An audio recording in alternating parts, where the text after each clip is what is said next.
আমার বাইকের পেছনে থাকা নাজমুল হোসেন ইমরান, নাজমুল হচ্ছে হাজি মহসিন কলেজের একটি শিক্ষার্থী।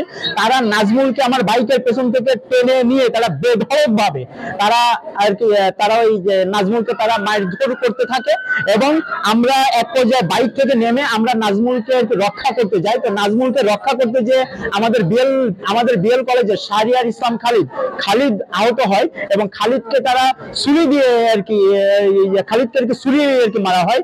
খালিদের আপনারা দেখেছেন, খালিদ এখন খুলনা মেডিকেলে ভর্তি আছে।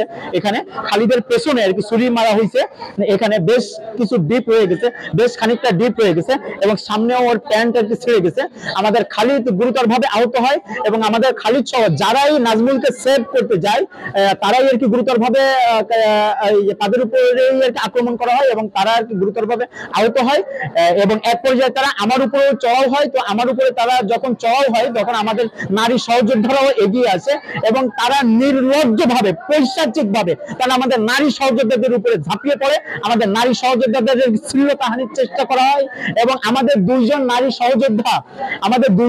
সহযোদ্ধা মৌ আপনাদেরকে পাইনিয়ার কলেজের দিয়া এবং আমাদের সিটি কলেজের সাদিয়া এবং এই দুইজনের গুরুতর আহত। এই দুইজনের অবস্থা আশঙ্কাজনক। এই দুইজন এখনো আমাদের খুলনা মেডিকেলে ভর্তি আছে। এই দুইজন সহ আমাদের মোট 5 জন নারী সহযোদ্ধা আহত হয় এবং 4 জন ছেলে সহযোদ্ধাকে আহত হয় এবং এখন তারা সবাই খুলনা মেডিকেলে ভর্তি আছে। আমরা সেটা চিহ্নিত করতে পারি নাই, আমরা চেষ্টা করছি এবং আমরা চরমভাবে উদ্বিগ্ন। দিনের পর দিন যেভাবে খুলনার আইন শৃঙ্খলা পরিস্থিতির অবনতি ঘটতেছে এটা নিয়ে আমরা চরমভাবে উদ্বিগ্ন। তারা প্রথম অবস্থায় ছিল 8 থেকে 10 জন, কিন্তু তারপরে তাদের আরো 10-12 জন এসে সেটার সাথে জড়ো হয় এবং আমাদের যেটা মনে হচ্ছে এটা সম্পূর্ণ পূর্ব পরিকল্পিত।